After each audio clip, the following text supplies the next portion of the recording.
gun control issue. It's a huge hot topic. It's definitely a hot topic in this class. So what a concealed carry is basically you can get a permit to have a firearm on you, but it has to be concealed. So concealed can be under a shirt, under a jacket, whatever. It just can't be visible to the public. Many people carry weapons not only for self-defense, but the interest of other people. Thousands of Texans walk around with guns beneath their clothing every day.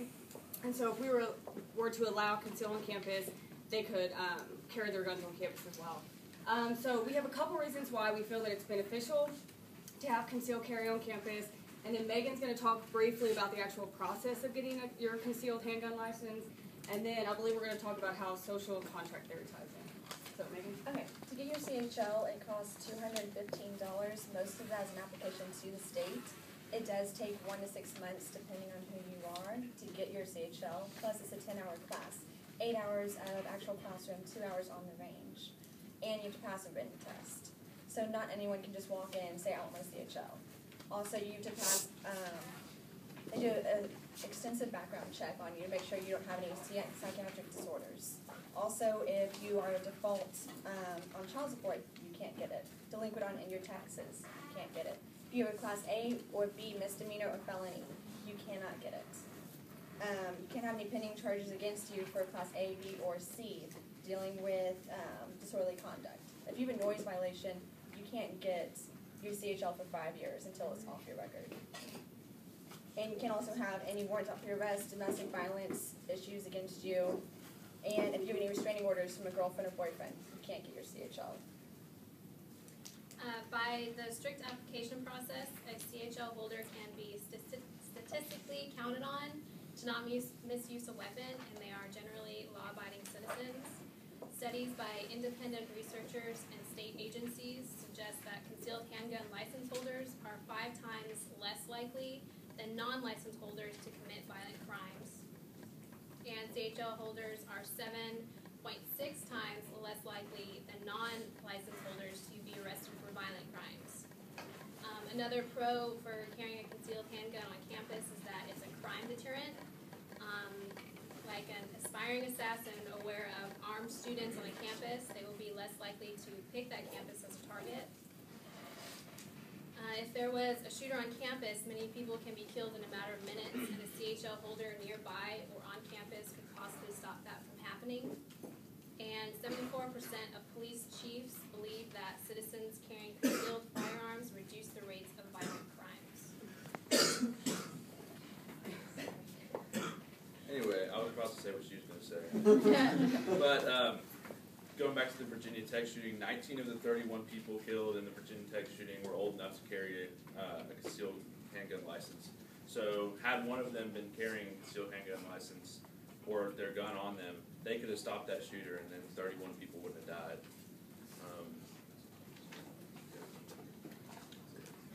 So we believe that concealed carry on campus is a pro based on the social contract theory. Thomas Hobbes stated that to avoid an endless war of all against all, free men must join together to establish a political community in which all enjoy security.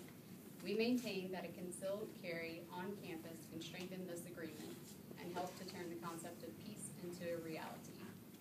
The main purpose of a concealed carry on campus is to protect the innocent. Its mere existence would make attempts at chaos unlikely and could potentially end the shooting spree of a deranged shooter. Allowing the students with the CHL to carry on campus would support the campus police. Weapons would not be visible and would not be of an AK-47 caliber.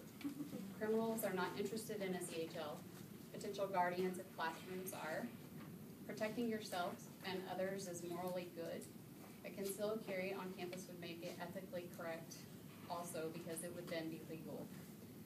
Students should be able to carry handguns on campus in order to create a safer learning environment.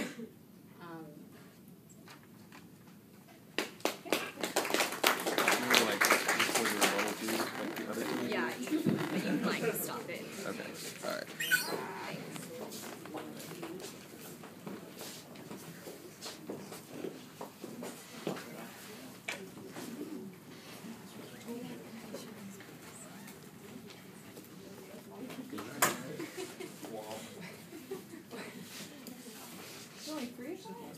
Brianna's at course judging. She's near CHL right now. Okay, I wanted to start this off with a quote from one of our sources. It says, when you're involved in a stressful, pressure-filled self-defense situation, you will find that you aren't as coordinated as you normally would be. You fumble at the smallest tasks. Your fingers just don't seem to work. After emptying your gun at the bad guy and missing all the shots, you can't seem to get that extra mag out of its pouch, so you yank it out, only to have it slip from your grasp and hit the ground. You start to shake uncontrollably. You can't get the mag into the mag well of the gun. Why can't you seem to stop shaking? Why can't you think straight? Why do your fingers feel as if they are twice as big as they really are? Why is your heart pounding so hard that you can't breathe? Does this sound scary? I hope so.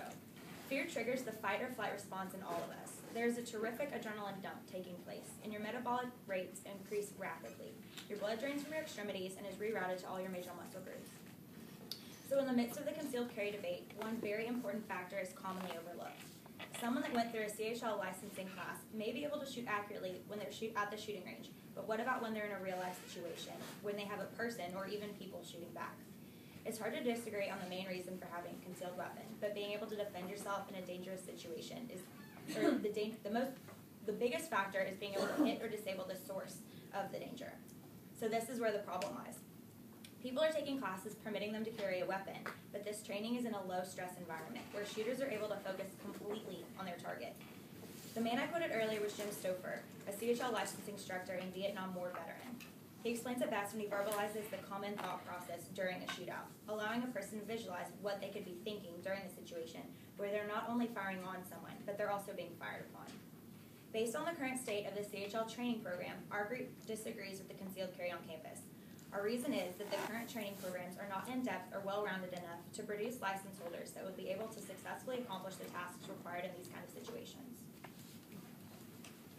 One of the big reasons people want to get CHL on campus is to protect themselves, and a lot of it is due, well, the reason it's going to word out a lot more right now, so because people are getting like the hype from like school shootings, Sandy Hook, and other stuff like that, which a lot of it, like, I'm just going to go with the training. Like she said before, it's a 10-hour course. You can do that 1 or 2 days. Depends on how long you just want to sit there in the classroom or go to the shooting range. I mean, it doesn't take much time. Under the Department of Defense, which encompasses the Department of Homeland Security, they require that military police officers, U.S. Marshals, FBI, and the like, they have to take an 8-week course. This includes a 48-hour in-class course and a 90-hour on-the-range and field like shooting course where you actually go through a simulated shooting environment. Though you can't really simulate being shot at with real bullets, except with the paint round stuff, one of the main ways they do it is if you get shot, you're going to be made to lay there for 12 hours. I went through one of these courses when I went to San Diego this past summer for training. The stress that's also induced by it is a lot higher. I mean, you'll see guys just run, they'll get down behind cover, and they won't want to move. I mean, your hands are shaking, even though it's just a paint round, it still freaks you out because, one, you're going to lay there for about 10 to 12 hours if you die right off the bat. I mean, they're going to make you lay there in the sun. It sucks. Another thing is, it's going to go way down. There was a study done by a police department, New York Police Department, which puts down more bullets than any other police department as of right now. They did a study back in 2005 that the accuracy of a police officer under fire is 15 to 30%. Do you really think that these guys train with an 8-week course who can only hit like a 15% to 30%? Whereas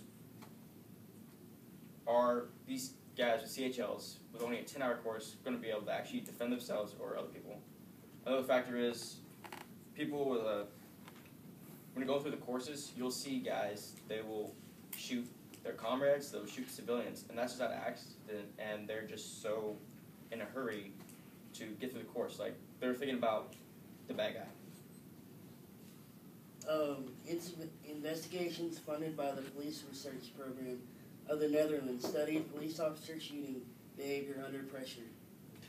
This study tested 27 police officers' reaction to a shooting exercise against opponents who were either in a high anxiety condition and shot back using colored soap cartridges, or were in a low anxiety condition who did not shoot back.